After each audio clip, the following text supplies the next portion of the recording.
नमस्कार दोस्तों, एक बार फिर मैं आपके साथ अपना एक नया वीडियो लेकर उपस्थित हूं।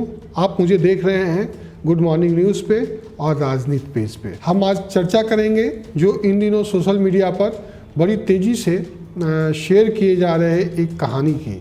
यह कहानी है राजा और प्रजा की, लेकिन इसके लेखक हैं बिहार के पूर्व मुख्यमंत्री राजद प्रमुख लालू प्रसाद यादव। हम आपको बताएंगे इस अपनी वीडियो में कि क्या है इसकी विशेषता और क्यों ये कहानी इतनी तेजी से लोग शेयर कर रहे हैं। लालू यादव ने 2 दिन पहले एक कहानी अपने फेसबुक पर शेयर किया है।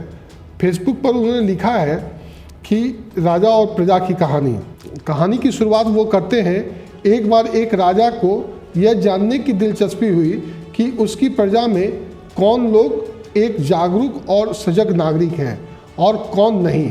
उसने अपने सलाहकारों से मंत्रणा की, विचार विमर्श किया और इसके बाद इस पर मंथन का दौर जारी हुआ। आखिर कैसे पता लगाया जाए कि जागरूक नागरिकों की पहचान और जागरूक नागरिकों की कैसे पहचान की जाए। किसी ने सलाह दी, आप पूरी प्रजा पर 1 रुपये का टैक्स लगा दीजिए और ये टैक्स जमा करने वाला व्यक्ति सबसे ज़्यादा जागरूक होगा और वही सजग नागरिक भी होगा आपकी देश का, आपके साम्राज्य का। राजा को यह बात भा गई। राजा को जब यह सलाह अच्छी लगी तो उन्होंने इसे इम्प्लीमेंट कर दिया, इसे लागू कर दिया अपने राज्य में। राजा के आदेश जारी होने के बाद लोगों को बताया गया कि आपको 1 रुपया प्रति माह टैक्स जमा करना पड़ेगा और इतना तारीख तक हर किसी को जमा करना है। जमा करना अनिवार्य होगा। जो लोग ऐसा नहीं करेंगे उन्हें दंड दिया जाएगा। आखिर कितने लोग इतने जागरूक हैं कि राजा के द्वारा लिए गए फैसलों और आदेश की जानकारी रख सकें, इसका पालन कर सकें। इसके लिए राजा ने एक कमेटी भी बनाई। लालू आगे लिखते हैं कि राजा को यह भी उम्मीद थी कि जो सबसे जागरूक और सजग होंगे उन्हें ना सिर्फ इस आदेश के बारे में पता चलेगा बल्कि वे अब हमारे पास फरियाद लेकर भी आएंगे, इस टैक्स को हटाने का उनसे अनुरोध करेंगे। राजा को लग रहा था कि कहीं ना कहीं इस पूरे मामले में हमसे कुछ गलती हो रही है और प्रजा हमारे पास इसमें संशोधन के लिए आएंगे। 1 दिन बीता, 2 दिन बीता, तीसरा दिन बीत गया। टैक्स तो बहुत लोगों ने भरा मगर राजा के पास उस टैक्स के विरोध में फरियाद करने कोई नहीं आया। राजा ने सोचा कि शायद ये टैक्स बहुत कम है और लोगों को कोई फ़र्क नहीं पड़ रहा, सब लोग आसानी से ये टैक्स दे पा रहे हैं। फिर राजा ने टैक्स बढ़ाकर 2 रुपया कर दिया, मगर फिर भी लोगों को टैक्स देना बदसूरत जारी रहा। विरोध का कहीं से कोई सुगबुगाहट राजा के पास नहीं आया, किसी ने भी अपनी फरियाद लेकर नहीं आया। लोगों का टैक्स देना जारी था।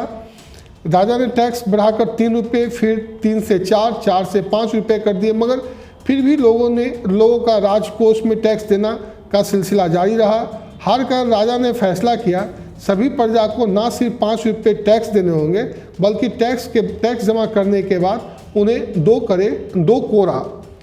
कोरे की मार भी खाने होंगे। कोरे मारने के लिए सिपाही को तैनात किया गया। लालू प्रसाद आगे अपनी इस कहानी में लिखते हैं, लोगों को टैक्स जमा करते थे, 2 कोरे खाते थे और अपने घर चले जाते थे। राजा इंतजार कर रहा था कि अब लोग उनके पास आएंगे, उनसे फरियाद करेंगे, महाराजा प्रजा करा रही है ये टैक्स और साथ में ये 2 कोरा खाने का नियम हटाइए। लेकिन ऐसा कुछ नहीं हुआ। लेकिन कुछ दिन के बाद कुछ लोग राजा के दरबार में पहुँचे। वे अपनी फरियाद लेकर आए थे।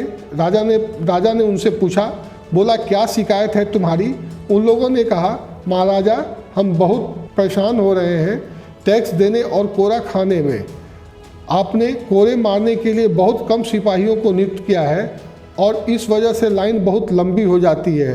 हम आपके पास यह फरियाद लेकर आए हैं कि आप कोरे मारने के लिए ज़्यादा से ज़्यादा सिपाहियों को नियुक्त करें ताकि लाइन लंबी ना हो लगे और प्रजा को टैक्स जमा करने और कोरे खाने में कोई परेशानी नहीं हो।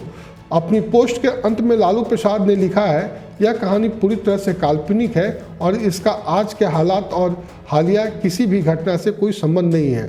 हालांकि लालू के पोस्ट को लेकर बिहार की सियासत में कोई खास हलचल तो नहीं हुई है, लेकिन ऐसा कहा जा रहा है कि लालू यादव ने यह पोस्ट हाल में उनके चारा घोटाले मामले में सुनवाई के बाद में जो कोर्ट में 6 सप्ताह के लिए टाल दिया है, उसके बाद लिखा है। दरअसल जमानत की अर्जी के लिए उन्हें शुक्रवार को कोर्ट में, रांची हाई कोर्ट में पेश होना था और उन्हें हाई कोर्ट में सीबीआई की ओर से यह चीज़ प्रस्तुत नहीं किया गया कि वो कितने दिन की सज़ा काट चुके हैं। इसके कारण उनकी सज़ा, उनकी अपील पर सुनवाई नहीं हो सकी। तो राजा और प्रजा का ये कहानी वहीं से लिया गया है। वो तंज कस रहे हैं, ऐसी चर्चाएं हैं कि वो तंज कस रहे हैं केंद्र सरकार और बिहार सरकार पर कि आप अपना जुल्म जितना भी कर लो, हम कोई उसका विरोध नहीं करेंगे, तुम थक जाओगे, हम नहीं थकेंगे। ऐसी चर्चाएं तेज़ी से बढ़ रही है और उम्मीद किया जा रहा है कि लालू का इस कहानी के बाद राजनीतिक हलचल बढ़ेगी। लेकिन अभी तक ऐसी कोई सुगबुगाहट नहीं है। लेकिन एक वर्ग, राजद का वर्ग जो है, राजद समर्थक जो है, अब इस पूरी कहानी को सोशल मीडिया पर बड़ी तेज़ी से शेयर करने लगे हैं ताकि ज़्यादा से ज़्यादा लोगों तक सरकार, केंद्र सरकार और राज्य सरकार की लालू प्रसाद के नज़रिया को बताया जा सके। उम्मीद है मेरा यह वीडियो आपको पसंद आया होगा, तो फिर इसे लाइक और सब्सक्राइब करना नहीं भूलेंगे। नमस्कार।